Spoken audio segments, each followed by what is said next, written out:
Leisure Line Stove Company presents the Leisure Line Stoves Video Information Series. Created to provide our valued customers with expert advice, techniques, and information on the care and maintenance of their Leisure Line stoves, furnaces, and boilers. Hello. Today we're working on setting up a 220 boiler feeder. I just wanted to point out some basic things that need to be done. First thing that we'll notice is this particular unit has the Rotom fans, which do not have lubrication holes. Also, the inlet cover is smaller, but the same concept applies. You'll need to adjust that. We have the grate removed to show how that goes on. You'll notice the gasket goes across the back here, and that needs to be below the level of the grate so that the carpet does not catch on it. So what we're going to do is we're going to grab a hold of it, put it on the rails, and slide it in place. It's not all the way in, so you can see that it dropped down, and underneath it's all the way in the groove, and you can see that the carpet can move. The feed screws come taped to the back on the boilers. On this model, since it's a 220, there are two feeders. The switches are both currently off. And as you can see, we've screwed one of the rods in. When you light the unit, this is going to be backed out all the way. This is the idle fire control box, and this is the aquastat. So what we're going to do is we're going to just show you some basic things here. Number one, on this unit you have an on and off switch for each side. The aquastat is now powered up, and since there's no heat in the boiler because this sensor is not in hot water, the unit's going to run full speed, which you can see by this red light on the relay. Also, the lights on the timer are out. The first step after the boiler is lit and you establish the fire will be to screw in this screw to the point where it starts feeding the coal, but that won't be necessary until when you look on the grate the coal is actually starting to burn off. As you can see, the more that screw is screwed in, the more it moves the plate. Normally you're going to end up with, at the final end of your adjustment with this main screw, just a little bit of thread showing, and this screwed in about that far, and then you'll lock this nut. So as you can see, we're just going to watch this for a minute. The feed plate doesn't move very far at full stroke.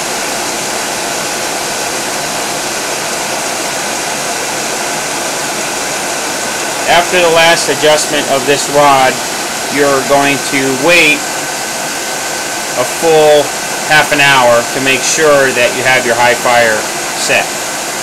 And how you can tell that is when you look in through the door, the red will be all the way down to the end with just a little bit of ash and no red coals falling off the end.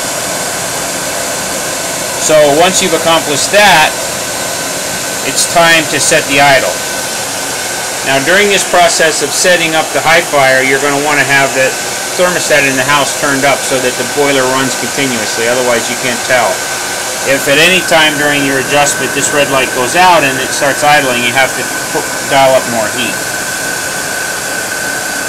In order to set the idle, what we're going to do is we're going to force it to idle by taking the wire off of the B1 circuit. You can see there it's labeled B1. Be careful, there's 110 volts on this terminal, So you're going to want to grasp it by the wire and pull it off. If you feel more comfortable, shut the boiler off and then disconnect it and turn it back on. But now you'll notice in the control we have the cycle timer showing a green and an amber light. This is in the off cycle. The first dial is on 60 seconds. The second dial is on 7, which is 7 times 60 seconds, or 7 minutes. Those two dials are the off time. And there's a sticker that goes with your boiler that shows the diagram of this. So if you don't remember, it's on that sticker plus in your manual. On the on time, we have it set for 60 and 1. So what I'm going to do here, just to demonstrate an on cycle, is I'm going to go ahead and turn the off cycle down to a minute. So now you can see we've used up the minute and the light is flashing and we have an on cycle. So the feeder is now running and the combustion fans are running. But they're running at the settings that's dialed onto these rheostats. The right one is the combustion fan. The left one is the stoker. You're going to start out at about the 3 o'clock position looking down. And then from there, while it's running, you're going to observe the flames. Also during this time, you want to have turned your thermostats down so that there's no water circulating, so you can see if there's going to be too much temperature buildup. But now you can see we stopped that cycle and we're again in an off cycle because you can see the solid light. It's not blinking anymore. Once you have that adjusted, and again, you're going to want the flames to be very low above the coal, and you can use this right knob, turn that down until you get a nice low fire when it's actually running. Once you're done with that, don't forget, put the wire back on. Now everything will return to normal operation. And again, you can shut down one side. So this side, it shuts off that one, and this side shuts off that one. As you can see, when I turn on that one, the fan starts and the arm starts turning. And you bring this one on, this fan runs, and this arm. Basically, that's all there is to setting up one of the boilers. Now, the 110 is basically the same, except the wiring is a little different because the box and the aquastat come already wired on the boiler, and we'll do another video to show you that. But this is the basic same procedure that you're going to be doing for the 110. Thank you. To find your closest dealer of American-made Leisure Line stoves, furnaces, and boilers, or view additional videos, visit www.leisureLinestoves.com.